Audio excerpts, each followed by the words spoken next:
Começa agora. Espiritismo em Casa. Palestras espíritas para equilibrar o seu dia. O nosso tema de hoje, relacionamento familiar e social. Nós sabemos que o espírito, quando vem à Terra, ele vem com talentos.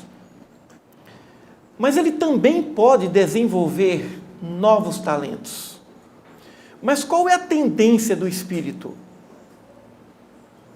É aprimorar mais ainda os talentos que ele tem. Então, vamos começar analisando essa questão. Os talentos. Depois, as vocações, os desejos, o querer. E depois, a oportunidade ou as oportunidades. Geralmente, quando há combinação entre talento, vocação e oportunidade, perfeito. Facilita ao espírito o seu processo de evolução. Que evolução? Evolução intelectual e evolução moral. O que é evolução intelectual? Capacidade de compreender o fenômeno, de se compreender como fenômeno. E o que é evolução moral? Capacidade de amar. O evoluído moralmente é quem mais ama. O evoluído em nível de intelectualidade é aquele que mais compreende. Isso em 4 aspectos, em 4 áreas, em 4 campos de atuações do espírito na Terra. Primeiro ponto, primeira área, pessoal, espiritual. Precisamos desenvolver, aprimorar e até buscar talentos que não temos na nossa vida pessoal.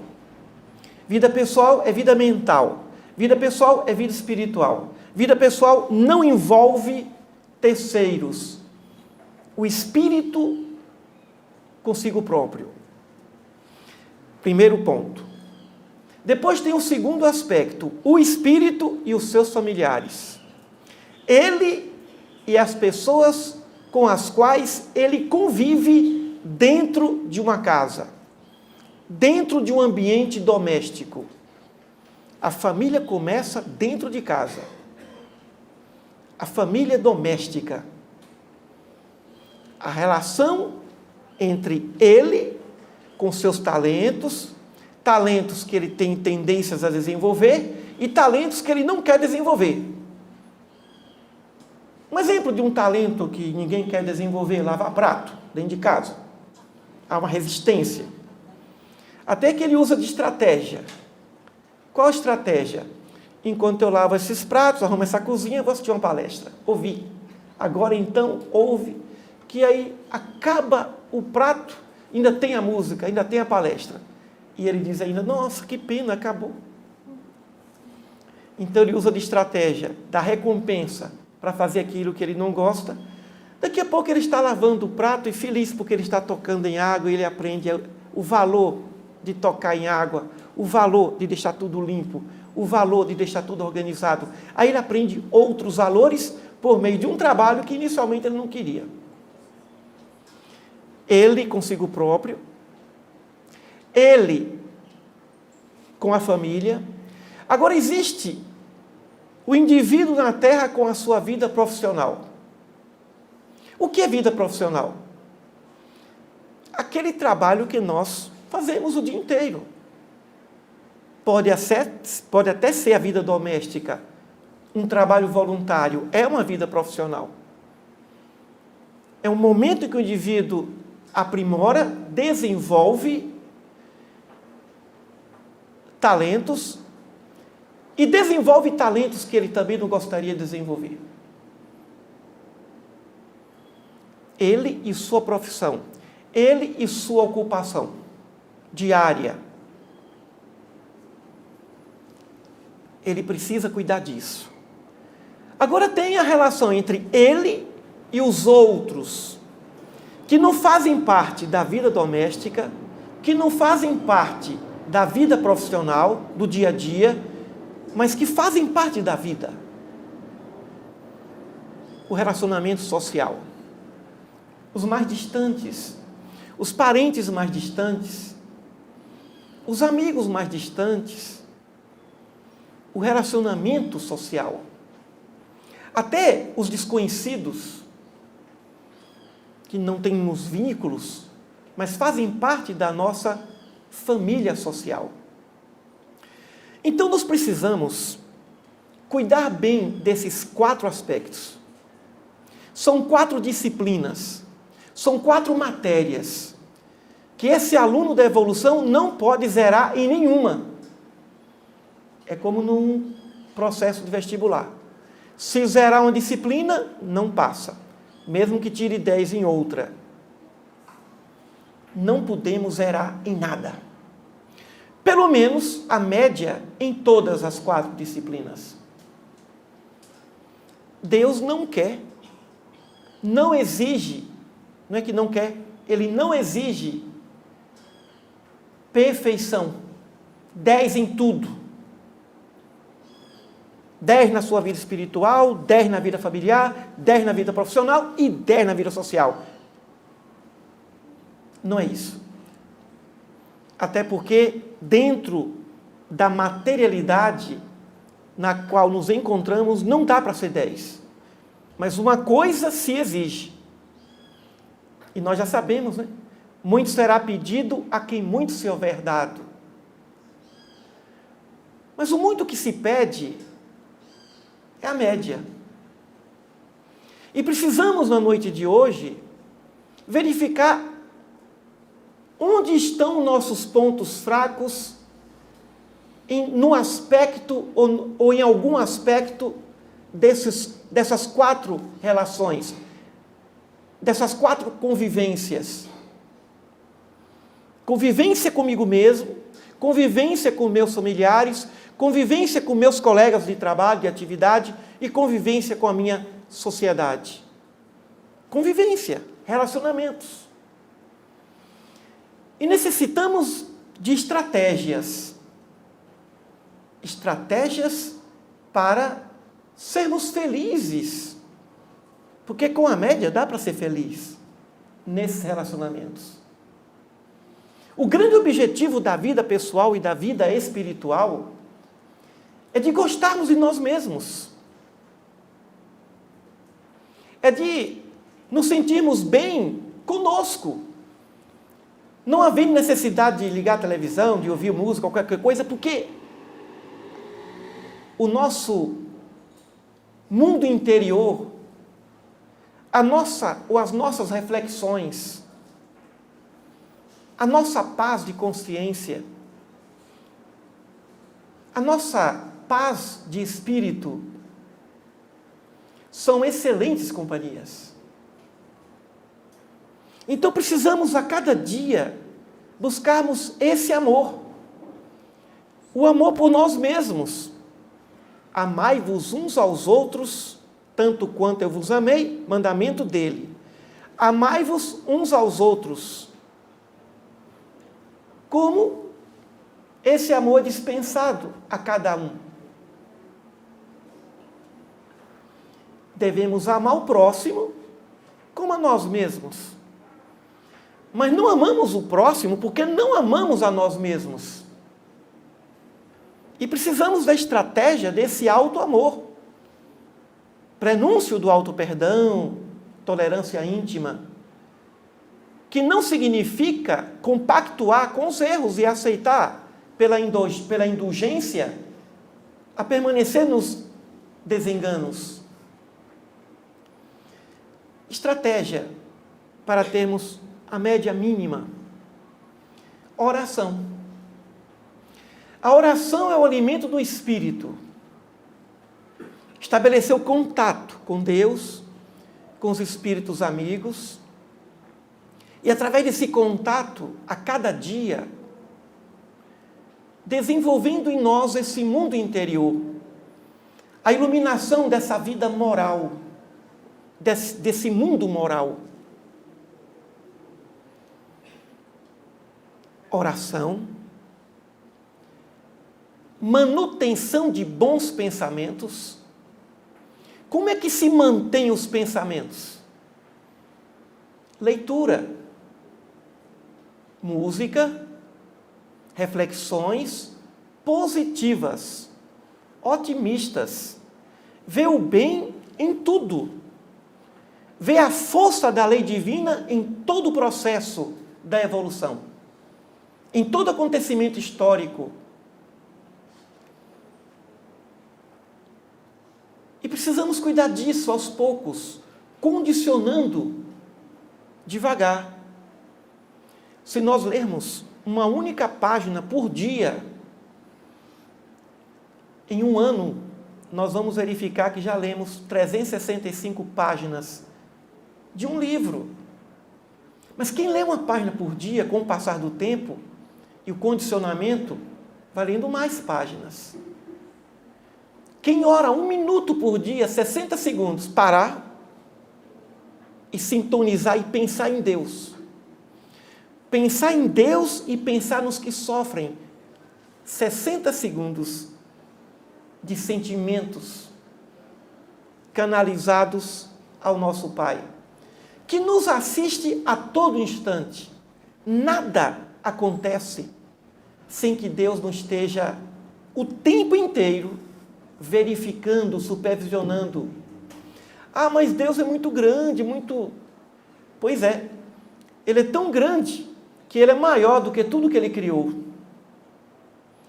Tudo que Deus criou, todos os seus universos, não passam de um ponto em relação ao que Ele é, de tamanho. Então estamos mergulhados nele. Nada está fora dele. Só que é difícil entendermos isso, essa transcendência. Então vamos fazer isso todos os dias. Pelo menos por um instante, pensar em Deus. Por um momento, ler uma página de uma obra edificante, de uma obra espírita, de uma obra que nos dê otimismo, alegria de viver. Nossa livraria está cheia de obras interessantíssimas. Agora vem a segunda fase, o relacionamento familiar. A convivência. O ser humano, ele é social. Pela lei da sociedade, a família vem da lei da sociedade, tudo gira em torno da família. Os animais vivem em família, os minerais vivem em família, os vegetais vivem em família, os anjos vivem em família, os espíritos puros vivem em família. Até Jesus necessitou de um pai e de uma mãe para orientá-lo nos primeiros dias dessa existência terrena. Então, o relacionamento familiar é de fundamental importância. E é o grande e primeiro desafio de convivência social. Por quê? Porque no ambiente social, familiar, nós somos mais nós mesmos. E é ali a oficina onde nós vamos aprimorar os nossos talentos, desenvolver outros e acolher outros que nós naturalmente não gostaríamos. O lar é uma oficina de evolução. E precisamos, nessa convivência, da disciplina, da humildade, da tolerância, do diálogo, da flexibilidade. Em alguns momentos, da rigidez, da postura, do critério. Mas diríamos que, essencialmente, precisamos de muito amor. Amor e compaixão. Isso não significa dizer que nós vamos dar tudo aos familiares do nosso tempo e nada para os outros, e nada para nós mesmos. Aí vamos zerar outras áreas. Vamos zerar. Porque tem gente que se fecha tanto com a família que não abre nem para o vizinho. Não se abre para o outro lado da rua. Não participa de algum evento do bairro, da sua cidade. Porque se fechou. E aí não pode tirar 10 na família e 0 na sociedade. Não pode. 10 na família e 0 na sua vida pessoal. Faz tudo pelos filhos e nada por si próprio. Incapaz de ir ao médico, fazer uma revisão, cuidar da sua saúde. Não pode. O equilíbrio em todas essas áreas é o ponto de perfeição que a espiritualidade nos espera desse planeta, desse orbe. Agora a vida familiar, a convivência. Deveríamos ter compaixão uns pelos outros. Deveríamos ter não apenas o amor, o carinho, mas compaixão. Porque a compaixão é uma virtude que nos protege diante da ingratidão, diante da traição, diante da rebeldia, da indelicadeza, da ousadia que prejudica a compaixão. Aí vem a arte de saber ouvir, talento de saber ouvir, coisa que pouca gente gosta. Há muitos que fazem cursos de oratória, mas nem existem cursos como saber ouvir. Alguém conhece algum curso? A arte de saber ouvir? Tem a arte de saber falar em público. E ouvir, ninguém quer. É um talento que ninguém aceita. E esse talento de saber ouvir dentro de casa é um talento que não queremos. Queremos o talento de falar e falar tão bem que sejamos nós, numa discussão, a última palavra. Porque quem fala por último venceu a discussão. Não é verdade. Às vezes fala por último, o outro não fala mais porque fala não adianta. Conheci um amigo que trabalhou com advogado há muito tempo, penalista, em Goiânia, e ele disse que nunca viu esse advogado irritado com nada. O telefone toca, já ouviu de tudo, e o homem mantém a mesma postura de otimismo, de serenidade. E um dia o seu estagiário perguntou: mas doutor, eu nunca vi o senhor irritado com nada, o povo chega aqui, liga, o telefone toca o tempo todo. E o senhor não se irrita, e o senhor não bate a mão na mesa? Aí ele olhou para esse estagiário e disse assim: e adianta? Adianta. Alguém convence alguém gritando. Mas alguém pode perturbar alguém com o silêncio. O marido fala, a mulher fala, e ele cala. Você não vai falar nada não? E adianta. Deixa você acalmar primeiro. A arte de saber ouvir. Ó, que talento. Que talento. Nós temos o talento de argumentar, de falar bem. Todo mundo tem seus argumentos. Mas a arte de saber ouvir. A arte de organizar as coisas dentro de casa. A arte de só ter o necessário, o útil ou o importante. E o supérfluo deixar para lá. Tem gente que consegue. Pessoas organizadas, que doam, vendem, se livram daquele bem que não é necessário, nem útil e nem importante. No relacionamento familiar, precisamos valorizar os talentos do outro, o livre-arbítrio de cada um. E é evidente que ali, assistindo a pessoa, cuidando dessa pessoa. Então, existem situações difíceis na arte da educação. E você pode buscar o direito tem saída para tudo. Eu costumo dizer que os problemas do Brasil, todos nascem na Constituição Federal. Não há um problema na sociedade brasileira que não está ali na Constituição Federal. Todos os problemas do Brasil estão oficializados na Constituição. Tem que haver mudança constitucional. Mas também, muitas das soluções estão também ali na Constituição Federal. Então, o direito, já que a gente vive numa sociedade do direito, pode ajudar nessa relação familiar. E na época eu disse para minha filha, você viu as entrevistas das modelos? Que jamais elas autorizariam suas filhas menor de 18 anos a desfilarem? Por isso, por causa da responsabilidade jurídica e da cobrança que existirá. Ela calou e ela entendeu. Dizer o quê? O pai é professor de direito, tem argumento. Talvez tenha sido por isso que ela resolveu fazer o curso de direito.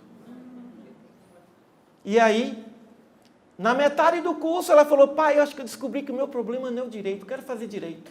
Quer fazer o quê? Psicologia. Eu falei, nossa, parabéns. Você vai fazer psicologia.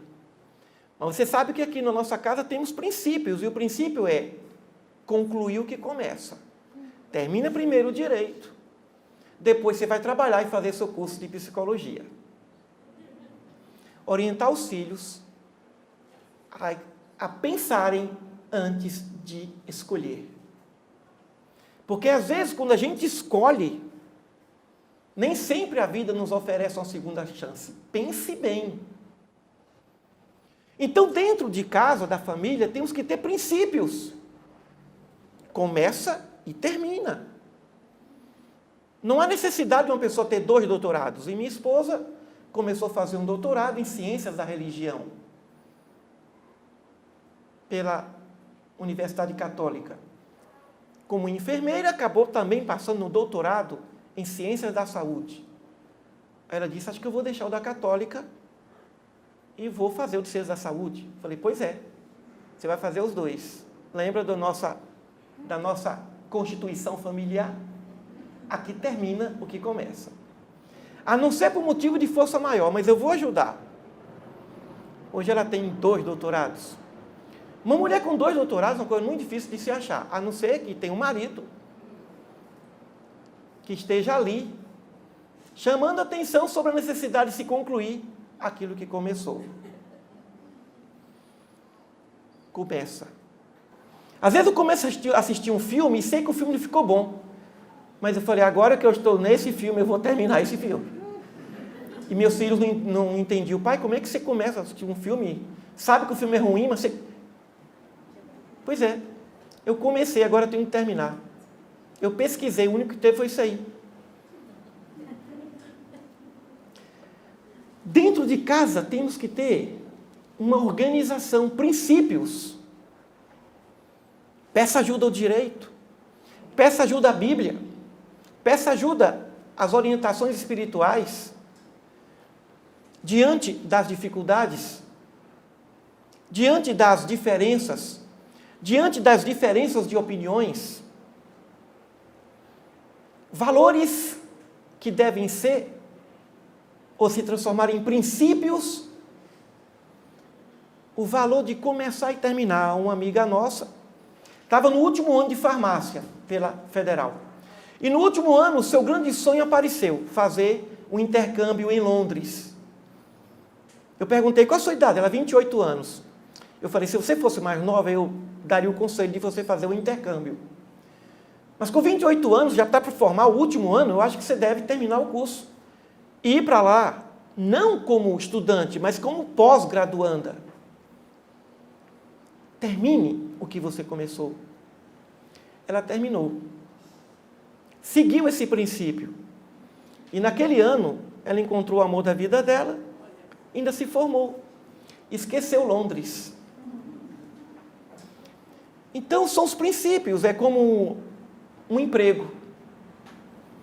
Currículo para todo lado. Pegue o primeiro que aparece. Aquele que, quando você não tinha nenhum emprego, foi ele que apareceu. É como no namoro. Quando o indivíduo não tem namorado, não aparece ninguém. Mas aí quando arruma uma alma, aí aparece o ex. Só para perturbar a alma da coitada ou do coitado. Parece que adivinha. Do lado de lá todo mundo se encontra. Durante o som todo mundo se encontra. Ah, é? Tá namorando, hein? Eu vou atrapalhar a vida. Olha, eu estava sozinho, e apareceu essa pessoa muito boa, vou me relacionar com essa pessoa. Mas aparece exatamente aquela alma que quando surge, o coração bate. A mão fica fria. Sabe aquele relacionamento kármico? Que não dá certo e não adianta que dá, não adianta tentar. Não dá, não adianta. É o efeito borboleta, efeito bomba. Igual um aluno meu, professor, eu comecei a namorar com uma moça. E aí, pedi um emprego, bati a moto e a casa que meu pai me emprestou, pediu de volta. E ainda eu tive um AVC. O que você acha? Eu falei, agora só falta você arrumar uma casa funerária. Porque, pelo visto, o seu fim não vai ser bom. Professor, você acha que eu deveria terminar o namoro? Não é isso. Veja qual o efeito que está acontecendo na sua vida. Que problema é esse? Como tem o inverso. Nossa, comecei a namorar com um rapaz, com essa moça. Desde o primeiro dia está dando tudo certo. Também flui. Ou às vezes a dificuldade inicial. Aquela dificuldade inicial, mas depois passa e o indivíduo prossegue no seu relacionamento. Não se vai terminar um relacionamento que começou por causa dos problemas que podem acontecer. Não é isso. Mas é imperioso investigar as questões do sentimento. Ela está com você porque ama ou porque tem interesse material? Ou porque está de olho em algum ponto material seu e não do lado espiritual? Está com você pela beleza ou está com você pela condição espiritual, suas virtudes? Ou até seus defeitos? O que faz um casal não se separar nunca não são suas virtudes, do homem e da mulher. São os defeitos. Dá conta de suportar o defeito do outro. Eu tinha uma amiga que estava gostando de 3 rapazes. Engraçado, os 3 se chamavam André Luiz. André Luiz, número 1, número 2, número 3. Aí eu falei, acho que você gosta do nome. Você vai acabar tendo um filho chamado André Luiz. Ai, Emílio, para de brincadeira. Qual dos 3? Eu falei, os 3 são ótimos. Você ia para a Arábia e ficaria com os 3 André Luiz. Lá no Oriente Médio. Mas como não é possível, me dá um tempo que eu vou pensar, vou orar. Era o André Luiz psicólogo, o outro odontólogo e outro era professor universitário. Os 3 ótimos. Só virtude. Aí eu disse, olha, os 3 são ótimos. Eu conheço os 3. Mas busque aquele cujo defeito você dá conta de suportar. Logo ela lembrou que um ia ter que morar com a sogra. Eu falei, isso não dá certo. Aí ele começou. Aí na hora foi fácil, André Luiz número 2. As dificuldades que poderão se apresentar ao namorar o André Luiz número 2, dá para suportar. Ninguém vai ao juiz e diz assim, seu juiz, quero separar desse marido. Por quê? Homem carinhoso, enjoado, toda hora quer me beijar. Ou então aquela mulher, ou o marido que fala, quero separar dessa mulher. Por quê? Ou mulher que faz cara macarronada, mulher cozinha bem demais, eu vou morrer de infarto. Você não separa por causa da virtude do outro. Você se separa por causa do defeito que você não dá conta de suportar. Eu não aguento mais. Mas você não sabia que eu tinha esse defeito? Sabia. Mas eu pensei que depois que casasse, ia melhorar. Nunca melhora. Sempre piora e muito. Uma aluna minha falou, professor, você parece o meu marido. Por quê? Ele está me traindo. Com quem? Com a bola. Ele disse que gosta mais do Corinthians do que de mim. Mas você não sabe que é assim? Que o corintiano ama mais o Corinthians do que a Deus? Amarás o Senhor Corinthians depois a Deus. E agora você quer ficar na frente do Corinthians, minha amiga? Deixa o seu marido gostar do futebol, ele gosta disso. Você sabia disso. Deixa o rapaz arrumar outra televisão, vai ver sua outra atração. Deixa o rapaz ver o futebol dele. Então, temos que entender esse defeito. Às vezes o defeito não surgiu antes, mas ao longo da convivência, o indivíduo vai assimilando algumas limitações. Ao longo de um casamento, virtudes e defeitos se apresentam. E é aí que nós temos que relevar. Mas hoje, por qualquer razão, quer separar. Incompatibilidade de gênios. Separar. Há quem diga que se todo mundo resolvesse trocar de par, me dá teu marido, que toma aqui o meu. Me dá tua mulher, toma aqui a minha. Um ano depois, todo mundo ia querer seu marido e sua mulher de volta. Eu prefiro a minha, a sua não dá não. Porque a gente se casa com os defeitos, e dentro de casa, a gente se relaciona com virtudes e com falhas morais, e com defeitos morais. E é aí que precisamos criar reservas, defesas, diante das limitações morais e intelectuais do outro. Compaixão, tolerância, e incentivar as afinidades. As afinidades. Fortalecer as afinidades. Quando se fortalece as afinidades, se enfraquece as dificuldades e as diferenças de relacionamento. Culto do Evangelho no lar. Ou culto cristão no lar. Uma senhora, depois de uma palestra que eu fiz, ela veio trazendo um problema. 1 ano e meio de casada, o marido agora estava convivendo com a mãe, saiu de casa, e ela queria orientações. E eu disse, olha, eu não tenho nenhuma orientação para passar para a senhora, mas só uma. A senhora faz o culto do Evangelho no lar? Não, então agora a senhora vai fazer. Reserva um dia, liga para ele e fala, bem, eu quero que você venha participar do culto aqui. Se não faz o básico para se proteger, se a base, orar em família, não acontece, vai suportar as demais dificuldades? O lar precisa ser protegido em oração. Meia hora por semana, ou 40 minutos, ou 20 minutos. Abre o Evangelho, abre um livro, lê, reflete. Começa com oração, termina com oração. Se quiser, pode colocar alguns copinhos d'água para os espíritos amigos fluidificarem. Ora ali. Ore antes do almoço. Ora em família antes do almoço. Senhor, muito obrigado pelo alimento à mesa. E depois disso, quando você se acostuma a orar antes das refeições, agradecendo a Deus a bênção do pão material, quando você vai para uma outra família ou outro ambiente, que o pessoal começa sem orar, você sente a diferença. Colocar a oração na mesa. O culto do Evangelho no lar. Estabelecer a convivência da oração em grupo.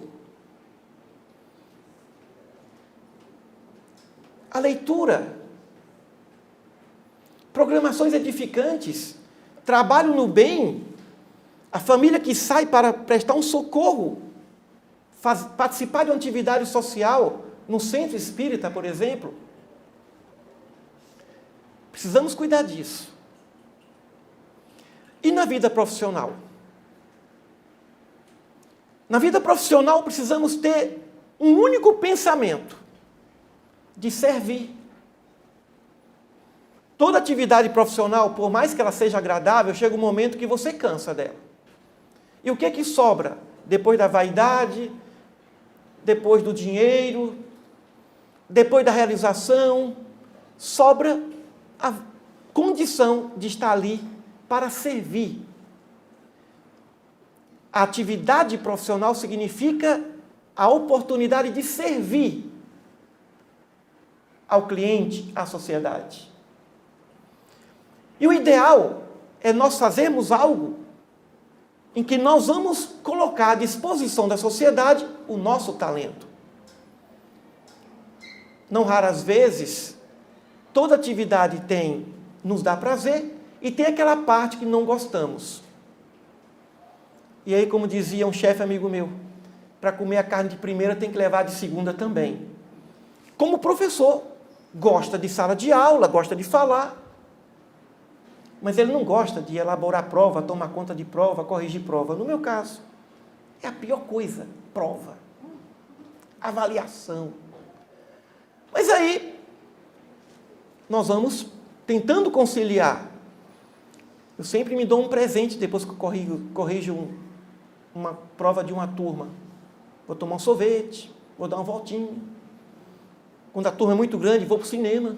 Eu tenho que me recompensar. Vou ler um livro, ver uma TV.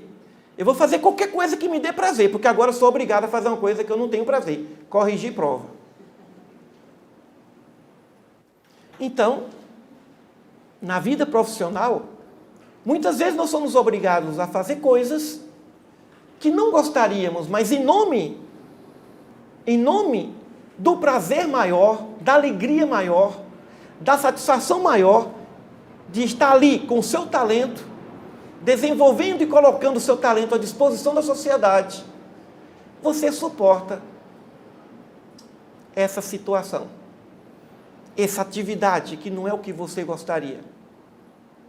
Desenvolver o talento da paciência fazendo algo que você não gosta. Mas o princípio da realização profissional é: faça aquilo que você gosta. Aquilo que você tem talento. Ou aquilo que você deseja desenvolver o talento. Ou, se você quiser, desenvolver o talento que você não teria, mas a vida está dizendo a você que é isso. Professor, você gostaria de dar aula de português, mas só tem matemática. De repente, a necessidade faz com que ele dê aula de matemática. E quem sabe, durante as aulas de matemática, ele passa a gostar da matemática. E a entender que a matemática não é um idioma, mas é a linguagem mais perfeita do universo. Não é a língua portuguesa, mas é a linguagem mais perfeita. E quando ele entende a matemática como a linguagem, ele deixa de ser um professor de gramática ou de língua portuguesa e, com muita satisfação, ele está agora a desenvolver o talento que ele não queria, de passar essa linguagem fantástica, a mais perfeita que existe, que é a matemática. Então, o propósito da atividade profissional é o propósito de servir.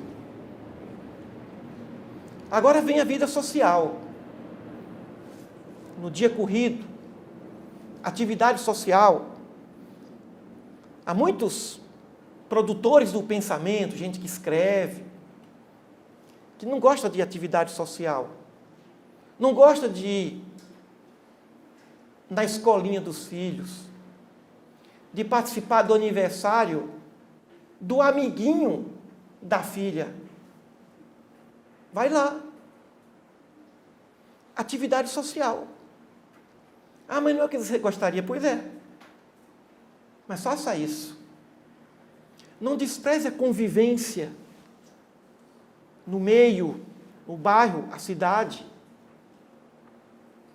Não se feche. Tenha um Facebook. Interessante. Facebook é uma coisa criada por Deus, todo mundo sabe. Quem criou, está rico. Tira qualquer alma da depressão. Eu não tinha Facebook. Essa semana eu comemorei aniversário de 4 meses de Facebook. Mas que alegria rever meus amigos de infância. É uma vida social. Eu resisti, porque o meu ponto fraco é o lado social. Mas, Emílio, você leciona, você faz palestra, mas isso tem vida social. Vida social é conviver, é sentar na mesa e bater papo. Não é nem o Facebook, que é uma vida virtual. Mas ali você pode rever os amigos. Ali você pode tomar os devidos cuidados, é evidente, para que você não transforme sua vida só em vida virtual. Ali um caminho para a vida real. Mas é bom você rever os amigos. Dia do aniversário, todo mundo comemora, manda e-mail para você, diz um oi. Fiz aniversário agora em fevereiro, até hoje eu estou lendo os meus recados. Como é bom. É antidepressivo. Supre qualquer carência afetiva. o Facebook. Mas ali é um caminho para o encontro, fazer parte do meio da sociedade. Então precisamos suprir, não pode zerar a convivência social. Como disse ontem, eu já fui em 3 casamentos numa noite. E ainda bem que eu não fui padrinho de nenhum deles. No primeiro casamento, casamento número 1, eu fiquei bem ali, no corredor, vendo o casal entrar. E eles viram, eu dei o oi. Quando eles estavam no altar, minha esposa e eu, agora vamos para o outro. Quando chegamos no outro, ficamos no corredor, o casal já estava saindo do altar. Eles viram, a gente falou, agora vamos embora. Vamos para o terceiro. No terceiro, a gente foi para o salão de festa. O casal geralmente leva um tempo para chegar. Quando chegaram, a gente estava lá quietinho, na mesa. E chegamos naquela noite de sábado, às 11 horas da noite, cedo, para 3 casamentos. Ainda deu tempo de assistir filme. A vida social. Outros tempos eu diria, não, eu só vou no casamento. Olha, eu não posso, porque esse casamento aqui foi o primeiro que chegou. Não. Nisso a gente aprende com os políticos. Político vai em 10 comícios numa noite. 10 minutos. Ele fica mais tempo no trânsito. No helicóptero. Então nós precisamos abrir a agenda. Tenha a relação de aniversários dos seus familiares. Dá uma ligadinha. Seus amigos de infância. Dá um telefonema. Quem é aqui que tem a relação dos aniversariantes, dos parentes que você conhece? Levante a mão. Olha, o povo aqui tá bom, hein? Parabéns. E ter a relação de aniversariantes dos seus colegas de profissão. Dá um oi, passa um e-mail, dá um cartãozinho de presente, um livro espírita. O dia do aniversário de alguém é um ótimo dia para você manifestar o que você sente por essa pessoa. Não despreze. Tem gente que não tem tempo para isso, mas aí no Natal aproveita aí, presente para todo mundo no Natal. Mas tem que ligar no dia do aniversário, no Natal daquela pessoa. De algum modo. Ou liga antes, ou liga depois, mas demonstre que você está ali, querendo que a partir daquela data, a pessoa tenha mais um ano de alegria, convivência social. Então, a convivência social também consiste em orar pelos que sofrem, pessoas que não conhecemos, a nossa sociedade, nosso bairro, o nosso país, a nossa sociedade terrena, o nosso planeta.